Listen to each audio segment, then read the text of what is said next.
100 ಶ್ಲೋಕಗಳು ಮುಗಿದು ಈಗ ಸಮರ್ಪಣಾ ಪದ್ಧತಿ ಎಂಬ ಹೆಸರಿನ 4ನೇ ಪದ್ಧತಿ ಶುರುವಾಗ್ತಾ ಇದೆ.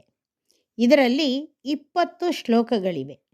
ಮೊದಲನೇ ಪದ್ಧತಿಯಲ್ಲಿ ಪಾದುಕೆಯ ಬಗ್ಗೆ ಪ್ರಸ್ತಾಪಿಸಿ, 2ನೇ ಪದ್ಧತಿ ಸಮಾಖ್ಯಾ ಪದ್ಧತಿಯಲ್ಲಿ ಪಾದುಕೆಗೆ ಶಟಾರಿ ಎಂಬ ಹೆಸರು ಬಂದ ಬಗ್ಗೆ ಹೇಳಿ, 3ನೆಯ ಪದ್ಧತಿಯಲ್ಲಿ ಪಾದುಕೆಯ ಪ್ರಭಾವವನ್ನು ವಿವರಿಸಿ ಪ್ರಭಾವ ಪದ್ಧತಿಯನ್ನು ಮಾಡಿದ್ದಾರೆ ವೇದಾಂತ ದೇಶಿಕರು.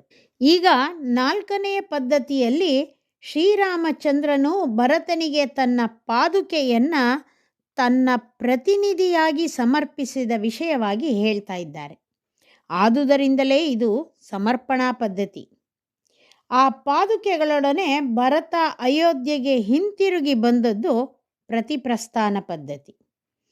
ಪಾದುಕೆ ಅಧಿಕಾರ ಸ್ವೀಕರಿಸಿದ ರೀತಿಯನ್ನು ಹೇಳುವುದು ಅಧಿಕಾರ ಪರಿಗ್ರಹ ಪದ್ಧತಿ.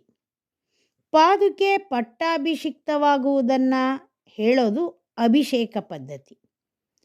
ಶ್ರೀರಾಮನು ಲಂಕೆಯಿಂದ ಹಿಂತಿರುಗಿ ಬಂದ ಮೇಲೆ ಪಾದುಕೆಗಳನ್ನು ಅವನಿಗೆ ಒಪ್ಪಿಸುವುದು ನಿರ್ಯಾತನಾ ಪದ್ಧತಿ. ಹೀಗೆ 5 ಪದ್ಧತಿಗಳಲ್ಲಿ ಇರುವ ಶ್ಲೋಕದಲ್ಲಿ ಶ್ರೀರಾಮ ಪಾದುಕಾ ಕಾವ್ಯವನ್ನು ಅಪೂರ್ವವಾಗಿ ನಿರ್ಮಿಸಿದ್ದಾರೆ ಶ್ರೀ ನಿಗಮಾಂತ ಮಹಾದೇಶಿಕರು. ಪಾದುಕಾ ವೃತ್ತಾಂತವನ್ನು ಶ್ರೀ ವಾಲ್ಮೀಕಿ ಮಹರ್ಷಿಗಳು ಶ್ರೀಮದ್ ರಾಮಾಯಣದಲ್ಲಿ 5 ಸರ್ಗಗಳಲ್ಲಿ ಪ್ರಸ್ತುತಪಡಿಸಿದ್ದಾರೆ. ಶ್ರೀ ವೇದಾಂತ ದೇಶಿಕರು 5 ಪದ್ಧತಿಗಳಲ್ಲೇ ಪಾದುಕೆ ಬಗ್ಗೆ ಹೇಳಿರುವುದು ಅವರ ಕವಿಶಕ್ತಿ ಹಾಗೂ ಪ್ರತಿಭೆಯಿಂದ ಪಾದುಕಾ ಸಹಸ್ರವನ್ನು ಒಂದು ಮಹೋನ್ನತವಾದ ಕಾವ್ಯವಾಗಿಸಿದೆ. ಈ ಕಾವ್ಯದ ಒಂದೇ ಒಂದು ಶ್ಲೋಕವನ್ನು ಓದಿ ಅರ್ಥ ಮಾಡಿಕೊಂಡ್ರೂ ಭಕ್ತಿ ಬೆಳೆದು ಉನ್ನತಿ ಹೊಂದುವುದು ನಿಶ್ಚಯ. ನಾಳೆಯಿಂದ ಸಮರ್ಪಣಾ ಪದ್ಧತಿಯ ಶ್ಲೋಕಗಳನ್ನು ಆಸ್ವಾದಿಸೋಣ.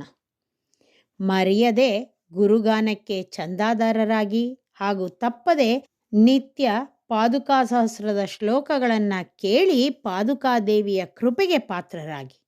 ಶ್ರೀಮತೆ ನಿಗಮಾಂತ ಮಹಾದೇಶಿಕಾಯ ನಮಃ.